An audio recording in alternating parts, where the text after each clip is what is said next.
Greetings and welcome into the Whatcom Preps podcast. This is episode 176, a special Zoom interview. I'm Ryland Spencer. Along with me, as always, Tyler Anderson of Whatcom Preps. Tyler, how we doing?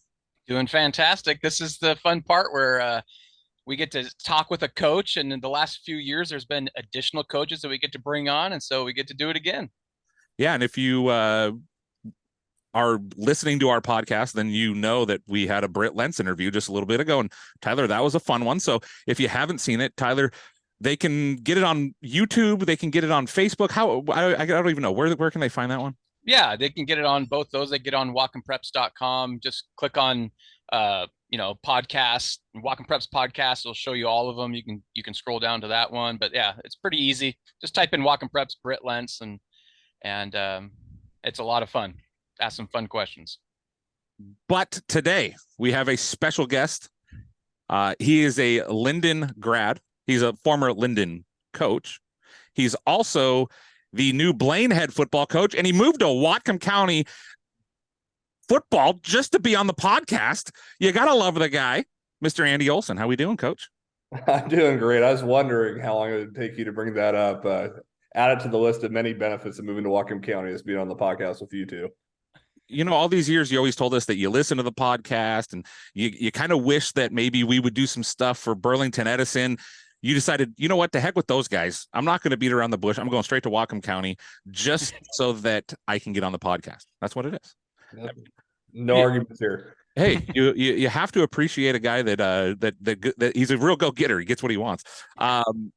So now that you're there in Blaine, have you had a chance to get over to Westside Pizza and try the Tyler Anderson special? I have not had the Tyler Anderson special. What is that? It's the lunch special. Tyler, what is the lunch special? I can't even remember. Yeah, it's weekdays from 11 to 3. Go in, get 2 slices and a soda for $5.99. Really, really good deal. And the one that they make for me is it's chicken bacon ranch, but it's buffalo chicken bacon ranch. So it's got the buffalo chicken taste to it's awesome. And so, yeah, it's very, very good. I have been to Westside a few times since moving back up here, and I have not tried the lunch special yet, though. I do the carryout special. There you go. I'll have to hit that up once we get going in August with some 2 days. That'll be the stop between. I'll come in and ask for the Tyler Anderson. Yeah. You know what you need to do is just get like a booster or somebody to just drop like, a couple $100 and just send the whole team over at once and see if they can even handle it.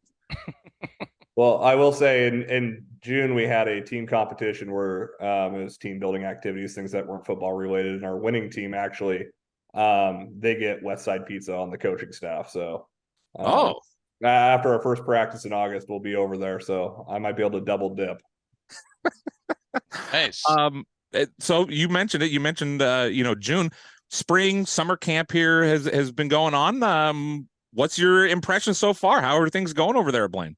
Yeah, they're going good. I mean, it's always, it's a new adventure trying to get to know all the kids. Really, that's where we lead with is build those relationships with those kids, get to know them, build some trust.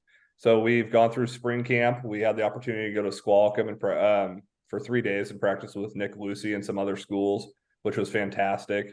And now that we're in July, we're doing some 7-on-7s. We've actually been hosting that at Blaine on Wednesday nights. And that's been fun. We've had anywhere between just 4 of us to 8 teams basically out of Whatcom County with a couple of Skagit schools mixed in. So, Coach, we brought up earlier that, you played at Lynden. You were an assistant coach at Lynden. You went to Burlington as assistant coach. You became the head coach. Why Blaine? Why now? There's a couple different reasons why Blaine, why now. One of them's family's up here. And I've always wanted to come back to Whatcom County. The commute, while it's nice, it's still long to go constantly down to Skagit. And I felt like what I wanted to accomplish at Burlington, we were able to accomplish. When I was there, I never really had a desire to be a head football coach until there was a need for a head football coach. Because I grew up, in working with Kirk Cramey or playing for Kirk Cramey and saw the best of the best do it at the highest level, right? Right. Yeah. And then seeing a different kind of angle really developed my why. And my why is to provide kids with opportunities that are similar to what I had growing up, that maybe I don't want to say I took it for granted, but that was my norm. Yeah. So to go to new buildings and help build programs and create positive experiences for kids, that's really my driving why. You know, I was able to talk to Coach Dodd before applying for the Blaine job, and he did such a great job for so long there. And you know, I felt like, you know, those kids really were excited and wanting to continue to build something. And he had done such a great job with our youth program too, building that up. And so it just seemed like kind of a natural transition to head north and become a Borderite. So you come into the Northwest Conference 1A now after being 2A for so long. It's a tough league. Tell us about just how crazy this Northwest Conference 1A is. You know, it's right on par with about as crazy as the 2A is, honestly. You look at going into it this year, I mean, I wouldn't be shocked to see Nooksack Valley preseason number 1. They're phenomenal. They stood out to us. We were able to last year in a jamboree when I was coaching Burlington-Edison go up against some of their guys, and they were phenomenal. They'd be great at the 2A level. And then obviously with Coach Terpstra at Lynden Christian, he's got that thing going too now. And Leper, with the decades of experience in Mount Baker, they're always a contender. I mean, you're looking at probably 3 teams that will be top 10 right there. In our league too, you know, there's limited berths, right? So it's crazy. We saw that last year on that, was it a Thursday night? Yeah. Blaine, the try meet for 2. I remember I was sitting there, it was pouring down rain. I was in my office watching it on YouTube. Somebody was streaming it when I was down at Burlington-Edison, and it was just blowing my mind that only 2 of these teams get to keep playing football. So that's kind of the nature of the beast, though, with the Northwest Conference, regardless of classification. You know, I've talked to Ryland before about this a little bit. Coach Teeters really tried to advocate for more playoff berths across the state, and the 1A's definitely spoke to that last year. Right. So, great league, great traditions. Excited to be up here. Like, it's gonna be fun. The stadium too, being only a few years old. It's fun that you've been able to host some things on Wednesday night. What do you like about the stadium there? It's pretty beautiful. It's phenomenal. It's outrageous, actually. I didn't realize how big it was until I went and visited in December to kind of check things out. And wow, it's large. It's in my opinion, I think it might be bigger than the home side of Civic. I mean, obviously there's not the away side with it, right? Good grief. And it's beautiful. I mean, even on the backside where you're walking around by the concession stands, it's all brand new, squeaky clean. The field's phenomenal. We got it made in regards to facilities at Blaine. I remember when I was crossing the Blaine crossing there, headed up to a hockey game, and they were building that, and they had just, like, you know, got the I don't even know, the framing work done. And I remember looking at it going, dude, that place is going to be big. Like, especially when you consider what was there before, you know, it was almost like scaffolding seating with, you know, some wood around it. And then it's like, dude, that place is going to be really, really big. Like, that's going to be a lot of fun. Coach, when you think about Blaine football and when a team walks away from having played you guys, what do you want them to think of, and what do you want the community to think of when they hear Blaine football? I want them to think about how they were able to watch kids that just don't quit. They play the full 48 minutes every Friday night, regardless of record, regardless of scoreboard. We're going to go out there and we're going to compete, and we want it to be the hardest 48 minutes for our opponents each season. We want them to think about, man, they did it the right way. They talked with their pads, and they played through the whistle. That sounds like a Lynden team or 2 that you might have played for or coached with. I know Tyler likes to geek out over some things as far as personnel, and in the past we've talked about some of the great coaches that Blaine has had, whether it's been the head coach, the assistant coach. Who are some of the assistant coaches that you have on staff right now, and what are their roles coming this fall? So one of the most humbling experiences that I had in the last 5-6 months was when I left Burlington-Edison. Half my staff came with me. Wow. And that blew my mind. I was like, wow, incredible. Without getting emotional about that piece. But my defensive coordinator, Troy Anderson from Burlington-Edison, he's coming up with us. The dude literally has the basement to his house dedicated to film. And It sounds like somebody that might be in the Zoom a little bit. Sounds like an Anderson. Well, he's an Anderson, and maybe you guys are cousins. You just don't know it. But yeah, Troy is a defensive wonderkin, and I knew of Troy before I went to Burlington-Edison because he was actually friends with Coach Gramey from back in the day. Troy's in his early 50s, but he's going to be making the commute up, and he's so passionate about defense. I mean, I swear that guy wakes up on Sunday mornings hoping every final score of the NFL game is 2-0. He loves it. And then we also brought his son, Hunter Anderson. Hunter Anderson's a former quarterback from Burlington-Edison, and he's been on our staff pretty much since he got out of high school. He's going to be our offensive coordinator at Blaine, and he's wired almost the same way, but exactly opposite. He wants every final score to be 63-60. Right. And it's like they're two of the same people with about 30 years difference in age, and they bicker constantly about how football should be played, and it's really kind of fun. But same drive and work ethic. And he's actually working on his master's right now to be a teacher, and he's taught a little bit with us already, so that's really fun. Another coach that we have on staff, I refer to him as the greatest assistant coach of all time, which he hates, is Mike O'Dwyer. Mike actually started his coaching career back in the 90s at Ferndale with Vic Randall, and he will laugh and tell you that he was the wide receivers coach. Outside of this Zoom, for those that don't know, Ferndale runs the wing tee and did not throw the ball much in the 90s, but Mike was the wide receivers coach.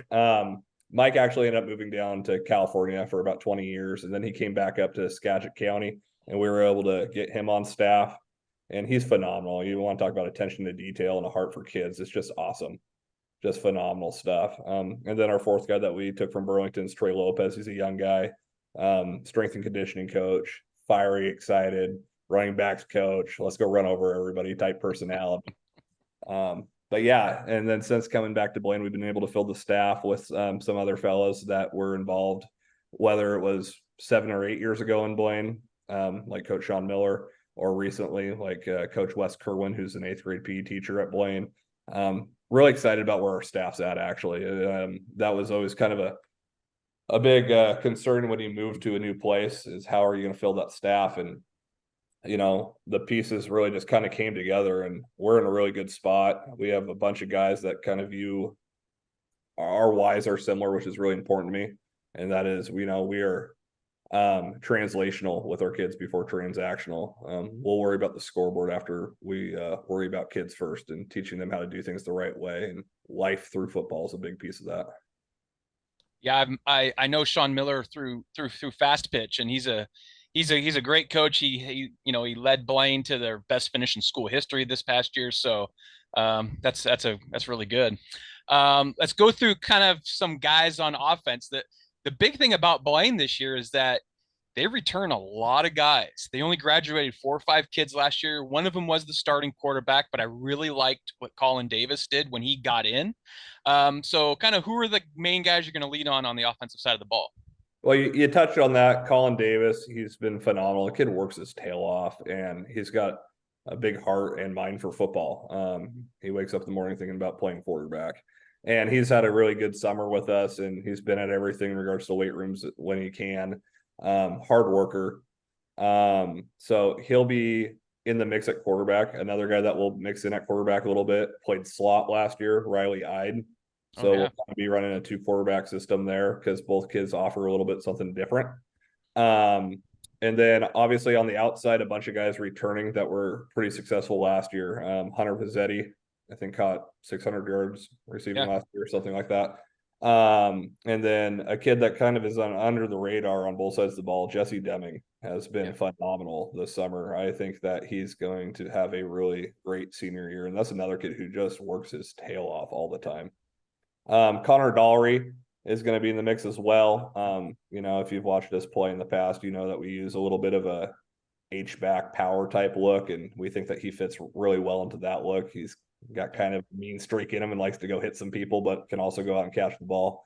Yeah. And then in the backfield, we really do like 2 back sets, or to be able to at least be rotating our running backs constantly. So Colby Ship returns. He's going to be a junior. as well as Jaden Paez, who may have been more on JV last year. Jaden has had a really good spring and summer as well. So we're kind of excited about those pieces. And then up front will be youngest this year as far as the team looks inside the box as well. Victor Gerbil returns, and you'll be seeing him play a little bit of center this year. And then we have some competitions going on throughout the rest of the line.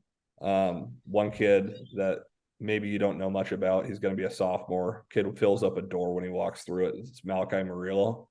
He's fantastic. He's probably Malachi's 6'4", 270. Oh, and homeschool kid, takes 7th period weight training with Coach Dodd, and is just the yes sir type of kid, and really just wants to get good at football, and is a hard worker and incredibly coachable. So we're pretty excited about him and his future with football. That's awesome. What about the defense? Kind of the same type of guys. There were a few guys like Riley Ide as a safety, Connor Dahlry coming off the edge. There were some, and Victor Gerval up front. There were guys that made some big plays last year, and you get to return a lot of them. Yeah, absolutely. Victor Gerval, Otto Shelton is another one that's playing both ways in the trenches. And Otto Shelton. Otto Shelton. That is a great name. Like that guy right there. That's like 1970s Oakland Raiders right there. I can one up it though. He's got a younger brother who's going to be a freshman. Axel Shelton. Axel and Otto. Oh my Lord. I love these guys already. Yeah. Is their dad, is that Max Shelton? I don't really know. Okay. I have to kind of like be able to piece all the parents together. Right. Yeah, it's probably a tough question to answer. But yeah, Otto and Axel, I can appreciate the naming there. Yeah. But yeah, and funny, Axel's actually more of a safety running back type, and then Otto's the big fella inside. We're excited about both those kids actually. But then yeah, going back to up front, a couple guys that have stood out. Al Mosier Hernandez is going to be another guy that's kind of that 9-tech edge guy with Dahlry opposite. On the outside, both way guy, Tyler Bama was a fantastic athlete. That kid's long and rangy. Last year, it was unfortunate. I figured this out watching film, and then obviously then talking to him when I got to meet him. He broke his collarbone like first series of the season. Yeah. And was gone. He's a great athlete as well. And then secondary, you got Ship and Ide back there, Roman playing center field opposite with Jesse Deming. Justin Mignara's got a lot of run last year. As far as linebackers go, a lot of junior linebackers, Blake Koreski, Molloy Messenger. Again, you got Paez there. And then Hunter Pizzetti kind of fits into our hybrid role, where he's going to play a little bit of nickel. We'll put him in the box against maybe wing T teams and then spread him out if we're playing against the spread. Yeah, it's nice to have guys that are athletic enough to be able to do that. Hunter Pizzetti fits that role perfectly. Yes. Yeah. All right, Coach, this is where we do a thing called 5 names. We'll give you a name and just kind of give us the first thing that comes to mind when you hear those names, all right? Yes, sir. All right, the first name is a name that maybe not super familiar to people in Whatcom County unless you've played in the 2A classification, Zach Watson. Zachary. Oh, love that kid. I still refer to him as 12. That was his number. Zach Watson was an incredible athlete, incredible leader. When we were trying to build Burlington-Edison back to what it is, at least now today, where it's, contending to be a top 10 team in the 2As, you look for your best kid to be your hardest worker. And Zach Watson was that. He had the personality and charisma that you would want from a quarterback. Everyone respected him, even though he was a junior starting for us with a very senior heavy group in front of him. And he just led by example all the time. That kid, I can't tell you how many nights where it's like, okay, Zach, can I please close the weight room? We're supposed to be done 30 minutes ago. And he was still in there just working his tail off. And, he was dynamic on offense and defense. He had one of the best senior years you could ask for a kid.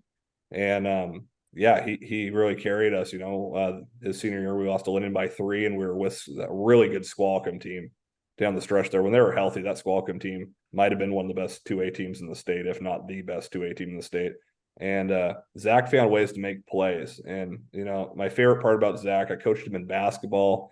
from his freshman year through his senior year, and coached him football from his sophomore year to his senior year, is watching him grow and find his voice. That guy commanded the attention of his peers at all times.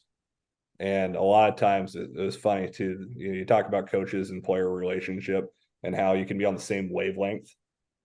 If I was upset, I knew Zach was upset about something. So it could be 4th and 2, and I'm ticked off, and the offensive line coach here, let's just pound the rock. And I knew that he was ticked off too. And I just called inside run play. And Hunter, our now OC, would look at me and go, "You sure?" And I go, "Yeah, Zach's angry." And he goes, "How do you know?" "I'm angry right now." And that kid would just go blow up a linebacker, kind of like Jake Locker back in when he was at UW, just run somebody over, right? And he'll go get you too. So yeah, 12 was a special player. Loved that kid. I still talk to him a lot.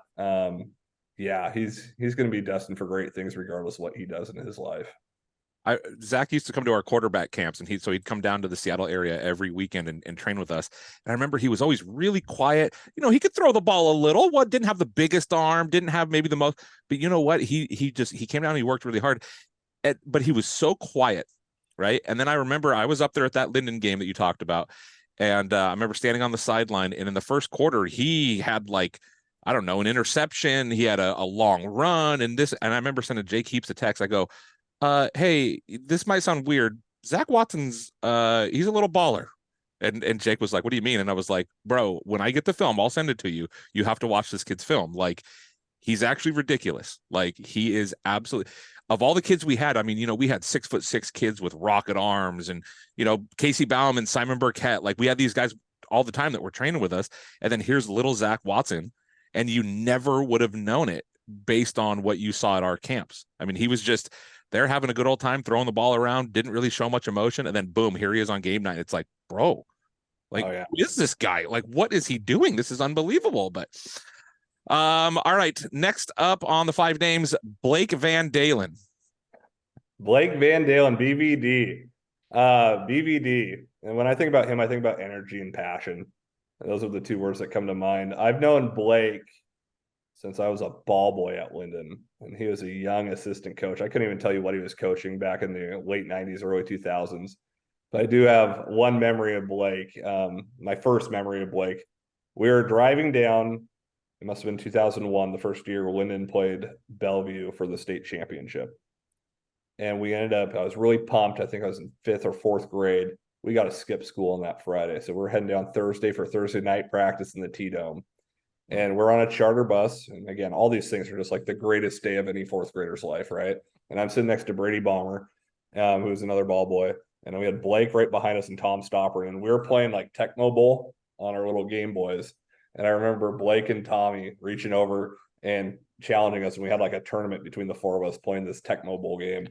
And that's just Blake, though. He was always so well-natured and just great personality, and he loves building a connection with you. And at that time you could think, here's this young assistant who's getting ready to go play Bellevue, and but he's still keeping it light and loose at that time, and made for a really cool first memory. Yeah, there's not too many there's not enough good things you can say about a guy like Van Dalen. Number 3 on the list, Chas Cock. Chaz. So that's my athletic director now at Blaine. I've known Chaz since we were little. I have a lot of stories about Chaz. Trying to think of a word to describe him. There's a lot of words to describe him. I'm trying to think of one word to describe Chaz. Tall. Boss. Talking work, boss. Honestly, driven, and he is driven. He has the standards that he has in his head, and he doesn't budge off those standards. I was Chaz's assistant basketball coach at Burlington-Edison for 5 or 6 years. I forget the exact number that he was the head coach there. And it was a similar situation before Chaz took over. Burlington-Edison basketball was something like 14-46 the 3 years prior. And being able to turn that around with him and rebuild that, that's where that spark really happens. Man, this is a lot of fun. Creating a culture that kids are excited about and want to be a part of. And he was always just consistent. That's another word. With what the expectations were. And he did a really good job bringing in people and allowing us to be who we were. Because at that time, this is no secret, I was a football coach coaching basketball. I didn't know lick about X's and O's for hoops. At the end of the season, when I was coaching my JV team, we'd joke about how I had the cleanest whiteboard in the conference because I wasn't drawing anything. And he put me in the role of JV coach and just kind of let me teach how to go about playing and competing with each other. And he took care of the X's and O's piece. And together we worked really well, and it was a lot of fun. Coaching basketball is just terrific. I don't know if I'll ever go back and do it again because I did it because he was the head coach, right? But I learned so much about coaching a different sport there too. And yeah, I'm excited to do it again with him. Obviously, different roles. With him being the athletic director now at Blaine, and I'm the head football coach. But really, it's fun to work with people that you can trust and you can walk in and have honest conversations with all the time. So yeah, the next one, and we don't have all day, which is good because we don't want to pump this guy's tires too much. Blake Whitman. Okay, Blake. Also, congrats to Blake. He just got married. I saw that. Yeah, that was last week. So that was awesome. Really happy for that guy. I saw a really cool picture that he sent me that was like the wedding with Mount Baker, I think it was, in the background. What a view. Whatcom County not lacking in views. I think he was out at the Shagrins, where they have all the Clydesdales. That's where they had this service. Holy Blake Whitman. Honestly, and I know that he's going to hate this. Yes. Compassion. Blake is one of the most easy to talk to human beings on earth. And his ability to just sit, talk, and care about you is phenomenal. I've known Blake. Obviously, I played for Blake in some capacity. His first year coaching was, I think, my junior year of high school back in 2006, 2007. And I didn't get to know him very well there because he was just this young guy on staff, and I was too busy trying not to make Coach Bomber upset at me. Smart.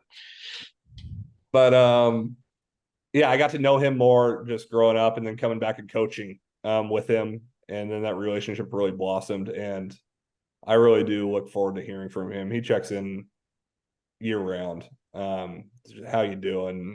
Where you at? Blah, blah, blah. And then Friday nights, you can always count on about a 12:30 a.m. phone call from Whitman. And what's funny is too, you talk about one of us.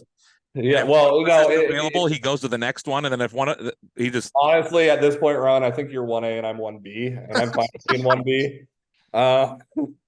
But yeah, he'll call and we rehash the games. And now that I live in Whatcom County, I have a little bit of a fear that he's just going to show up because he knows where I live. Oh, I'm going to hear knock, knock, knock at 12:30, and he's going to want to watch film and talk, which would be a great time. Why didn't you answer your phone? I'm at your house now. I know where you live. Billy Bean in Moneyball when he's trying to get Scott Hatterberg to show up. That'd be Blake. But yeah, and a guy you can always lean on too. Him and ironically enough, Troy Anderson, my current defensive coordinator, they talk all the time, literally all the time. I had one time we had a later practice in the middle of the week, which isn't normal for us. And I look over and I see Troy on his phone, and I'm thinking, oh, it's Ed Bomber reincarnated taking a phone call in the middle of practice. And I walk around, what are you doing? And he goes, it's Whitman. He's calling me. We're talking about this, and this. I'm like, oh my goodness, guys. Defense never sleeps. That's another thing. I'm convinced that between Troy and Blake Whitman, they may average about 4 hours of sleep a night. Well, that makes sense with Whitman. He doesn't have to get a lot of shut-eye. You know what I mean? Yeah, he needs about half as much as the rest of us. Oh my goodness. 4 hours of sleep a night. That's all he needs. Yeah. Last but certainly not least on this list, we got to hear you talk about Kurt Cramey. Coach Cramey. A lot of people will talk about Coach and talk about his sayings or, some of the things that he built the program around. When I think about Coach, and I try to take something from every great coach that I've been around, I think about this guy's just innate ability to connect with kids. And he was so efficient And you can talk about the efficiency of practice. You can talk about the efficiency of pregame, the way he ran his program, the way he ran his weight room. But he was also incredibly efficient with his relationships. I mean, you know how it is at Lynden. You got 105, 110 kids in the program, right? And Kurt just would know what kids needed more of him than others. And he would pour into those kids, and he knew how to coach every kid almost immediately. And that just made it really efficient for him in regards to, I can push this kid this way, but this kid needs this. And this kid may need more here, and this kid has a great home life here, so we're okay. And when you're running a program, you only have so many hours in the day. And I'm convinced that guy somehow found a way to have 26 hours in the day. How he went about his day, I mean, everything was intentional. And every conversation was specific. I was blessed growing up. I have a great family, and I had friends growing up, and I didn't necessarily need the social, emotional support of my football coach in high school. But Kurt knew what made me tick and what would break me, and I hated losing. And Kurt would come find me Monday in the weight room if we lost a football game on Friday night. And like, we would maybe not talk for a couple weeks. Like, it's okay. You know, I'm the lineman and he's coaching quarterbacks and doing his thing. And he'd come find a moment to pull me aside and talk to me about the things I did well, knowing that I was broken about how how Friday went. And I didn't realize what was happening until I looked back later on at it and be like, oh, wow, that was intentional. So yeah, his intentionality and efficiency with those relationships was just second to none. Now, obviously, I think Coach Cramey is probably in this boat, but when you think of inspirations as far as you as a coach or mentor, some of the people that you've coached with, or some of the people you lean on, who are some of the names, maybe along with Coach Cramey that come to mind? Yeah, this kind of reminds me of Tyler. Maybe you remember this back in 2006 when Jake was playing, how they made the ultimate quarterback, and the Bellingham Herald back in the day did it. Yeah, they gave like the hands of this guy and the arm strength of this guy, and Bob Ames's brain. Yeah, and it was all a joke because Jake Locker was playing at that time, and it should just been just Jake. Right. Yeah. But yeah, I kind of try to do the same thing when I look at coaches. I wish I had that piece of Kurt for sure. I wish I had Ed Baumer's eyes in his brain. I have yet to meet somebody that can see 22 people on a football field and process it all immediately like Ed. Yeah. Watching Ed back in the day when he was up in the booth, it was just something different. And his processor is just awesome. And I've tried, but he just does it at a different level. So there's that piece. Well, one guy who hasn't coached a lot of football, but was one of my favorite coaches of all time, is a man named Kent Victor. Yeah, I knew Victor. Kent. Yeah. Yep. Kent's a longtime assistant basketball coach, and he's coached middle school football forever. Like, I thought he was old when I was playing middle school football. Kent's passion, man, I can still hear him doing the USC fight song while we're doing the drum line and things like that, and just our normal stretches. But his passion, and I was able to play basketball for Kent for quite a few years, every day, and he could really get the most out of every kid.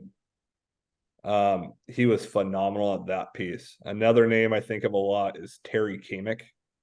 Yeah. When I was first out of college, I joined the Lynden staff, and my role was a little bit unique, but I was also coaching the freshman defense. So I got to spend a lot of time with TK. Shout out TK. He just retired actually from teaching this past spring. That guy's heart. I mean, he embodied to like his ability to listen. He might be the smartest guy I know, honestly. And he was with Coach Cramey for all the years that he was there at Lynden too, just like Coach Baumer was. TK was quick to listen and slow to speak. And that's a phenomenal trait. And that's like, you got to practice that. But yeah, I look at TK and I go, man, I wish I could. If I end up leaving this earth, half the listener that Terry Kamick was, and I've done a pretty good job. So yeah, those are some of the local names that I try to piece some things together with and try to emulate when I'm coaching. That's cool. You mentioned Kent Victor. When I was in high school, he was a teacher at Mount Baker. I think he was the AD for a little bit. He was the head boys basketball coach in the late 80s for Mount Baker. So I got to know him a little bit that way. Um, as far as your style of offense, are you kind of bringing in what you ran at Burlington? Yes, but I do think every year, I think this is a really important concept for offensive coordinators to understand is your kids shouldn't fit your system should fit your kids. So while things may look like the spread, or we may look three wide with an H back, how we utilize that, it's malleable. We're always going to be adjusting to fit what our kids are best at. Now, obviously, being new to Blaine and learning these kids and putting them, testing them a little bit at camp, we're consistently trying to mold and figure out what's that going to look like. So week 1, that may look different than it does week 6. But we do have some staples to our offense, and that's really important. Chip Kelly coined this phrase way back when he was at Oregon, that he'd rather be great at a little than average at a lot. And I think that's something that we really take to heart. We want to keep football simple, and that way our kids can play at full speed. And if we can do that and put them in positions where they can be successful, that gives us the best chance of winning on Friday nights. Having 3 wide, and you talk about going with your personnel, guys like, if Riley's not playing quarterback, I would imagine you're going to have him out wide. Hunter Vazzetti, Justin Minyares, Jesse Deming. There's a lot of talent on the outside. It kind of reminds you a little bit of the Lynden days when you were playing. Yeah, well, we had a little bit of talent my junior year on the outside when it was Yeah. Dirk Dallas, Chaz Cock, Blair Bomber. And Brady Bomber. They weren't hurting for skill on the outside. And as a former lineman, it always killed me every time I heard a pass play. Just run the ball, baby. Hey, Bob had Landon Vanderhook back there, just run it. Legendary O-line coach Bob Wiley says passing the ball is cowardice. That's his thing. That's a good way of putting it. Speaking about when you played, Coach, what do you remember about your senior year, week 1? Because I was at that game. What do you remember about that game? My senior year, week 1. When we were at Lynden? Yeah. Blaine. There you go. Yeah. So what's crazy is my junior year, week 1, that was Coach Dodd's first game as head coach at Blaine. Right. So things kind of just happen to go in circles. Life is circular. County. Yeah. But week 1 at Blaine, I was the center my senior year for every game but week 1. Oh. Because Ryan Hastings, who's just an incredible athlete back then, he was playing in this Legion baseball tournament, and he didn't have enough practices, and he was our left tackle. So our backup, our 6th guy on the offensive line, was center, and I backed up the other 4 spots while being starting center. So I had to go play left tackle. I remember I had a club on my hand because I broke my hand, which was sweet because that's just an added weapon in run blocking. Yeah, I remember that we came out and we were able to throw the ball really well. I remember how fired up Coach Cramey was to get the season going. And we had a very successful night. And I do remember that I had my one missed snap of the year, because I was also our long snapper. It was the 4th quarter. I think we were up like 34-7 at this time or something like that. And we had a punt for the first time. So I had to mosey my rear end over there and grab the ball, but my club took up most of my hand. I only had the fingers. And I snapped that thing about 9 feet over Tate Dallas's head, who's our punter. And that thing went flying. And I will remember watching Tate, and my first thought was, how can I get to the sideline and not find Ed? And Tate got the ball, took a 30-yard toss, and sure enough, Ed was thinking the exact opposite. How can I stop Olson from getting the sideline without finding me? And I met him right there on the sideline, and I got an earful. Thankfully, that was my one bad snap of the season. And of course, he made sure to highlight that at the senior banquet at the end of the season. Olson was almost perfect. Then rehashed it all again. But yeah, that was a fun night. Tyler, do you have game film from that game? Can we find that bad? Oh, I probably do. Yeah. What was so weird about that was the first season of NWC athletics becoming a thing. And the guy that was running it wanted to have a football writer. And so he sent me to that game. So I was covering that for that. It was I had a jacket and business cards and everything. It only lasted a few weeks, but because other reasons. But yeah, I just remember that game really, really well. And I was thinking, oh man, that was your senior year. That was week 1 your senior year, and it was against Blaine, of course. So it's kind of funny how it all goes back and forth. I'm sure I could find the film of that. Well, we might. If not, Whitman's got it, I'm sure. So I'm sure. Yeah, yep. I was an incredibly average and forgetful high school football player, or forgettable high school football player, not forgetful. But I have some great tape of doing the wrong thing sometimes. Whitman's probably got that one on his nightstand just on loop. Just Yeah. In case Andy ever wises up and tries to say something, I'm just going to look at this. It just keeps having Tate Dallas jump up and look back, jump up. Oh man, yeah, it was brutal. One final thing I remember from that game, it was pregame, and Coach Ballmer has always been really worried about offensive linemen getting hurt. Like that's something that we can control somehow. And Ben Cowan was a 3-year starter at right tackle, and we returned most of our offensive line for my junior year. Right. And remember, we just finished the pregame warm up. We're about to go to the locker room and then come back out for the last time before the game started. And I remember Ed calls us over. Like, oh man, what did we do now? He pulls us aside and grabs us, not hard, but like by the chest, and goes, "Neither of you two are allowed to get hurt this year." Oh. And I just went, "Thanks, Coach. Yep, we'll try to keep that in mind." with a cat. Like, we can't afford to have you go because then we don't have any backups. And yeah, Ben Cowan was an absolute stud on the line. It was just kind of funny. It was, Coach Ballmer. So a couple questions that we've kind of asked, I would say quite a few people now. First off, when you think about opposing places to play, was there a certain place that you remember, or maybe it's even now in your coaching days where you look at it and you just go, you know what, I love playing here? Burlington-Edison. You know what? I'm not going to lie. The first time I ever went to a game there, well, I went to a half game there and it was like a Monday night game or something, was that Lynden Burlington game that I went to. That place is awesome on Friday nights, man. Let me tell you, that's one of the better atmospheres that I can remember going to in the 13 years that I went to, 50 games a year almost. That place is fun. It really is. Yeah, and I think one thing that you don't really realize unless you played or coached there, it's one of the last grass fields. And before Mount Baker like dredged out their field and made it phenomenal now, in my opinion, prior to that, Burlington-Edison had the best grass field. Now hats off to Baker, they got it. But it was like playing on a fairway. Yeah. Honestly, it was outrageous, and to have both sides and you get the sunset over the valley. Place would be rocking, if the game was competitive and both teams are good, like it was that night that you went. That was a fun environment, and I loved playing there. Unfortunately, my senior year, we lost in overtime there. So that was one of the Monday morning Coach Creamy pickup Olson times. But yeah, just a really fun place to play though. Yeah, I remember that game. There was the place was packed like 45 minutes before the game.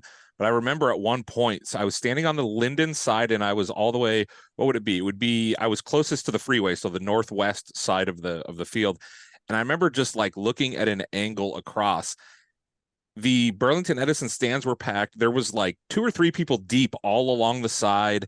And then even back in the end zone, there was 2-3 people deep. I mean, there was so many people there, and on both sides, both sides it was like that. But man, that place, that's underrated. Is a lot of people, I hate to say the Burlington-Edison is kind of like an afterthought in a way, but that it's not really like a big name that a lot of people know around the state. But if you go to a game there on a Friday night, man, yeah, that's a really good one. That it really is. That's and the sunset, I didn't even think about that. Yeah, the sun is like right there just west of the field, basically, and going right down almost like behind Anacortes, I guess in a way. But the other question we like to ask people is, if you could go back, so go back in your mind here as a coach. Let's go as a coach. Actually, let's do it. Let's do both. We'll do it as a player and as a coach. If you can go back as a player, what is one thing you would change? One game you would change? One thing in a game you would change? Maybe it's the snap against Blaine because it was your only bad snap. What is one memory or something that you would look at and go, man, I wish we could do that one differently? My senior year, we played Ferndale at Ferndale. and it was a competitive football game. We ended up losing 17-3, but it was one of those where like no one could really move the ball. We started off that game. The kicker actually, our kicker, almost Charlie Brown the kickoff.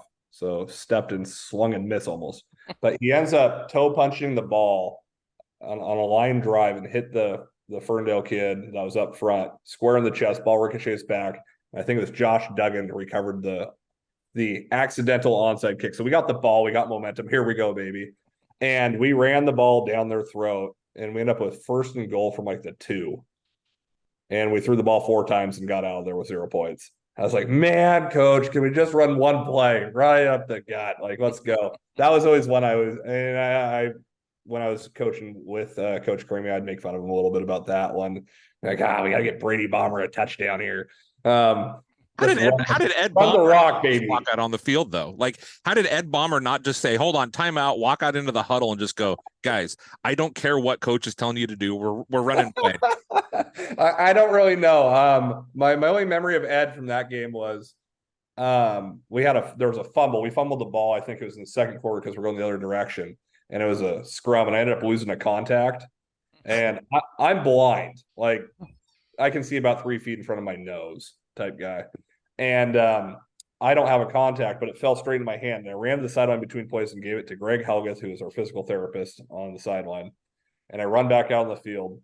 And I had a long snap, the field goal. We ended up making the field goal. I had no idea. I just waited to listen to what side of the crowd was cheering after the kick went up because I couldn't see it. I come to the sideline, and Ed ripped me for not having a backup set of contacts. And from that day on, even as a coach, I've always had a backup set of contacts with me at all times. So Nice.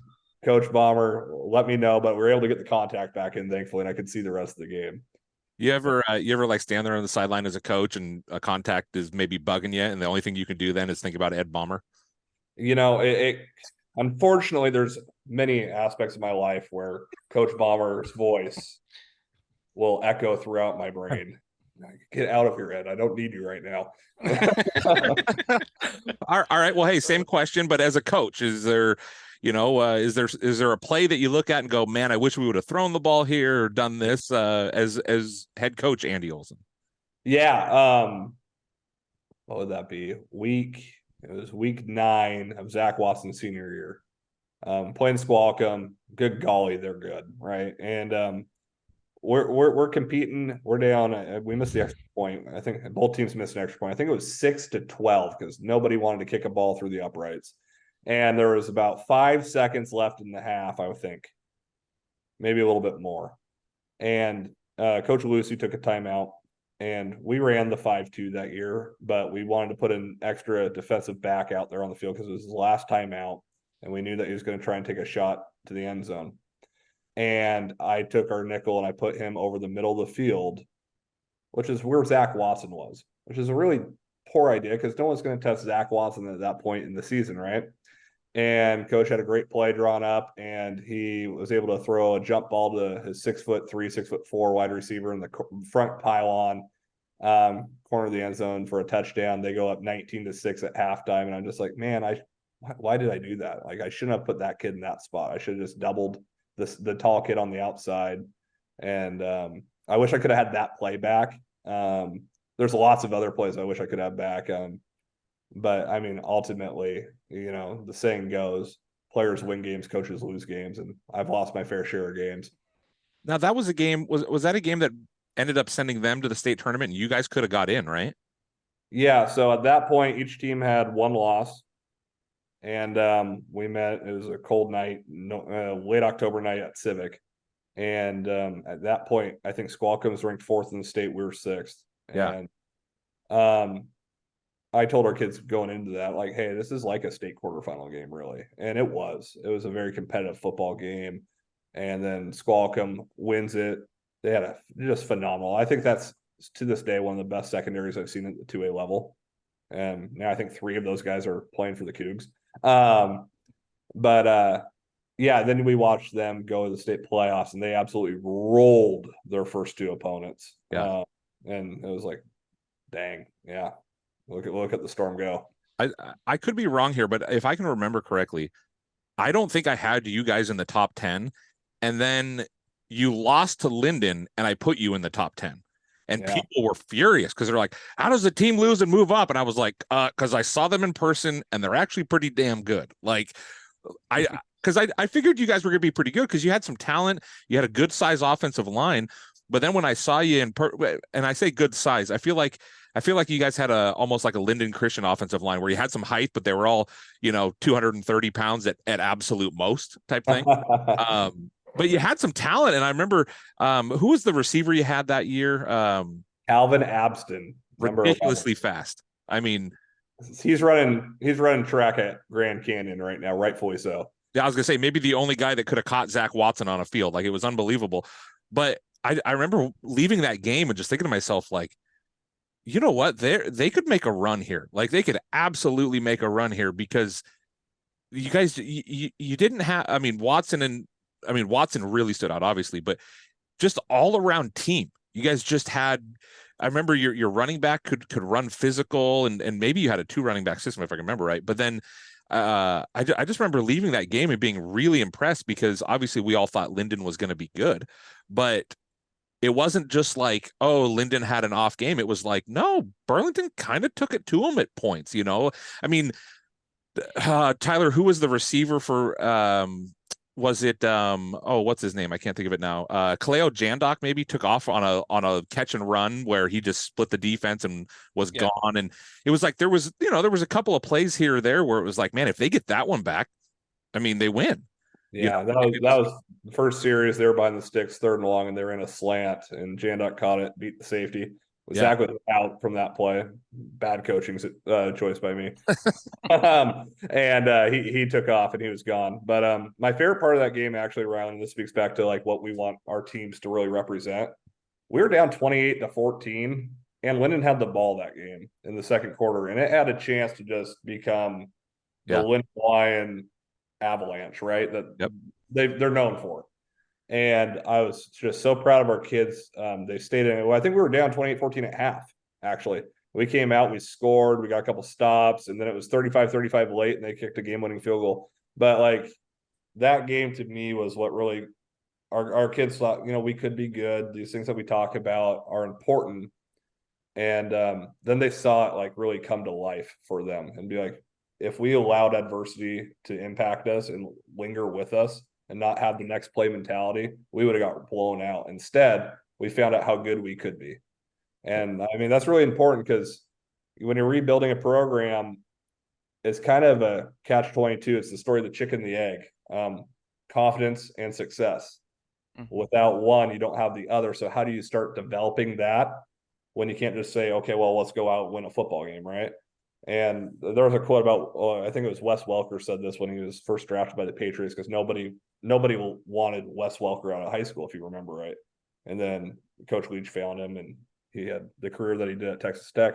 But he talked about, when I learned to control my controllables and just believe in myself, that's when I found a new level that I could play at. And really, that's what we're trying to do at Blaine, is how can we help our kids at Blaine understand that if you focus on the things that we can control, not the things that we can't control, then we're able to play fast. Then we're able to maximize our talent. Then we're able to find out how good we really can be. Yeah, that's a good way. That's a good way of putting it. And it's so, at the high school level, getting kids to just believe is so much of it. Getting them to say, we can do this. It's so much of it is mental.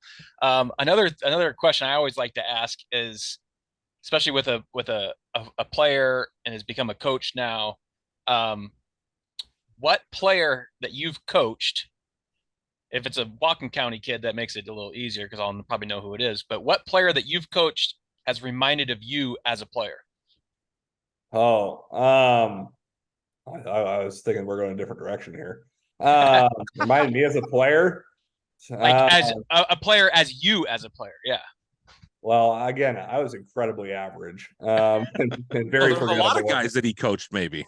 Yeah, I see myself in a lot of guys. The guys that have to mentally figure out how to do something because maybe physically they aren't just going to go out and dominate somebody. Honestly, I think that's what's helped me as a coach too. Is I had to figure it out. Like, I wasn't just going to go knock skulls and, pancake everybody every play. Mhm. There is a guy mentally that reminded me of myself as a player, and unfortunately he's not a Whatcom County kid, but he just graduated. His name's Reese Thompson.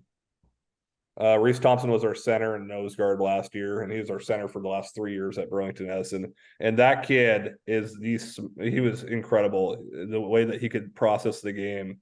I would go ask Reese what he was seeing on the football field, along with Zach. And I knew that I could trust what Reese had to say, because we can all interpret what we see from the sideline, but we're not the ones actually out there playing it. And to have just consistent, accurate feedback from Thompson that checked, like we'd go back and look at the tape and be like, "Yep, Reese is right again." We can lean on this kid if we're struggling with a blocking scheme or whatever. Why is it? And he would provide really good feedback, and that helped us in the second half. When we come out after halftime, we talk about, okay, which kids are giving us problems up front physically, which kids can we potentially target a little bit more to try and move the ball against. And Reese was phenomenal at that. And just, I love that kid too. Reese Thompson was what 12 was at quarterback and safety. Reese Thompson was just that at center and nose guard. He was awesome. Sounds like a guy that could be a coach someday, huh? That was what I said as I was crying during his banquet describing Reese Thompson. Was I would hire that kid yesterday. Not too many guys. Like, I think about all of the high school football players I've seen, not too many guys that you would actually say from day one after graduating high school could probably step into a coaching staff and be just fine. Yeah, he was that guy. He led by example. And I'm excited to see what his future has in store. I hope that one day he comes back and knocks on my door and says, "Coach, I want to join." But if not, he's going to be really good at whatever he puts his mind to too. Because my goodness, what a guy! Find me an apartment in Blaine, Coach. I'm ready to be on. All right, Coach. You were an assistant for a while. You became a head coach at a pretty young age. What was that one thing that when you became a head coach, when you first time became a head coach, you went, "Oh, there's this too that I didn't think about. Being the head coach, I have to deal with this." He had to deal with the media. That was his problem. So I was 30 when I took over at Burlington-Edison, and Right. that was pretty young. I'm 33 now, so I'm still fairly young by football coaching standards. My podcast standards too. Yeah. I think the one thing maybe I didn't realize as much as I do now is when you become a head coach, you give up aspects of coaching football. Actually, like if you love just coaching football, be a coordinator. Because you can do that until the cows come home. Like that's what you do. You wake up in the morning, you think about how do these kids fit my system. You get to coach football. You don't have to deal with all the managerial pieces of being a head coach and running a program. And I knew that kind of existed. I was aware of it, but to what extent? I was naive. Don't get me wrong. I absolutely love being a head coach. I love all the things that we do and that what comes with it in regards to helping build a program and providing those kids with those opportunities and helping mold them into outstanding young men when they leave the program and seeing that change. But there's some weeks where it's like, am I going to coach football this week? Or am I just going to be doing all these other things? And that's why you got to have a really great staff. Yeah. And, the one thing, again, speaking back to things I learned from Coach Gramey, surround yourself with the best you can. Like I have guys that have way more experience, way more knowledge than myself on our staff. And that's very intentional. I wasn't coaching in the 90s. I was trying to learn how to get in a 3-point stance. Right. So they've seen so much more than I have. So to be able to have those guys integrated in our staff and create a culture where every assistant coach has a voice and feels like they can share their voice and all be moving in the same direction. That's really fun. But yeah, definitely there's times where it's like, man, I wish I could just go out and coach football today and not deal with some of these other things. There's sometimes you're 100% right about surrounding yourself with coaches. I think about, when Jonathan Smith left the University of Washington, and a lot of people were like, oh, he's in over his head. He's not going to be able to pull it off, blah, blah. And then I started looking at his coaching staff, and it's like Jim Mahalchek, I think Kafense Hinson was there. He started bringing in position coaches where I'm like, hey, these guys are really, really good. Like, I don't think it matters whether you think he's going to be a great head coach. All he's got to do is manage. And he's got all these guys around him. And you talk about, as a head coach, maybe you don't coach nearly as much as you would like, but if you got those assistants that you can lean on, and it's like, hey, I'm an offensive line guy. Sure. Okay, great. But I know that my O-line coach can absolutely get the job done. Or I know that my D-line coach, whoever, man, that's, you can't put a value on that. I mean, having great assistants is something that's, I think, maybe undervalued by people on the outside, because they don't necessarily, the head coach's name is in a little bit bigger font on the roster than all of the assistants. And most of the time it doesn't even tell you what position they're coaching, right? It just says assistant coaches, and then you've got this list of names. So that's, I mean, I think there's something to be said about that. Okay. Over the years, as I've gotten to know you, you've always been good with the food recommendations. All right. So I know Burlington, the train wreck. I think you might be the one that told me about the Skagit Valley Burger Express. Actually, I had somebody recommend it many years ago, but I think you confirmed it for me. And then we got up into Blaine, and I don't really know Blaine. I mean, have you had a chance to check out the fine cuisine?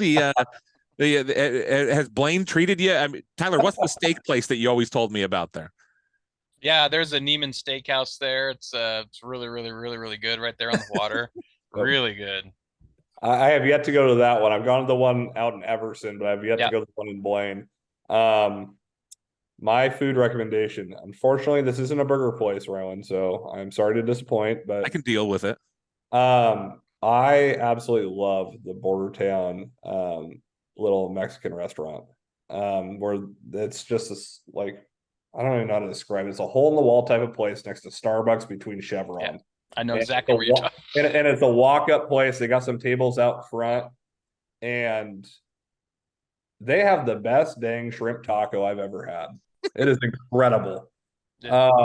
And Colin Davis works there, so there you go, name drop there, quarterback. Yeah. He's working there. Yeah, it's really good food, and I know that they have a taco truck that parks out in Lynden as well. That's where I first heard about it, because my dad was yelling at me about this burrito that he had that was like, he was convinced it was 5-pound burrito. But yeah, the quantity is great, but the quality is even better. And yeah, you should check that one out. Yeah, it's funny you mentioned that place, because that used to be, like, that area was a taco truck. It was it was their taco truck before that. They would just park there, and it was so popular that they kind of built like just a little place. There's nowhere to sit inside. It's just but he's right. There's a ton of tables outside, and every time so good.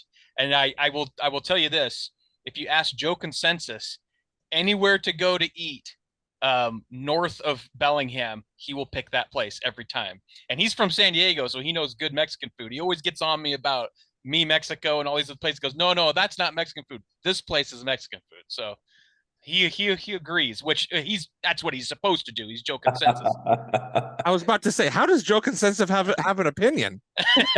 Well, this is the one thing he has an opinion on. Okay. Tyler, do you got anything else before we get out of here? I don't think so. I'm just super excited that Coach Olson's up here, because, and I've said this before, is when a new coach comes in, the part for me that is scary is, I got to introduce myself to somebody new. I'm trying to explain what I do. I'm kind of part of the media, but I'm going to come out to practice and I'm going to do all these silly things. And is it okay if I'm on your huddle? And I mean, it's just all this crazy stuff. But for someone who understands what I do, it's such an easy transition for me. I'm excited to come out in August, get some pictures, get some headshots of the guys, do another interview, kind of see where the progress is at. So, Blaine is special to me, so it's going to be a lot of fun. I'm glad you took over the program. I love Jay Dodd. I played against him in high school. I'm glad that he's, not going anywhere. He's still on the grounds and all that kind of stuff. So it's a really cool situation, and I'm excited to see kind of what happens with it. Yeah, I appreciate it. I can't speak highly enough about Coach Dodd.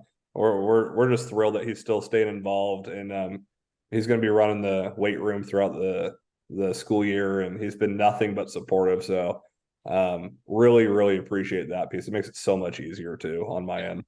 Right.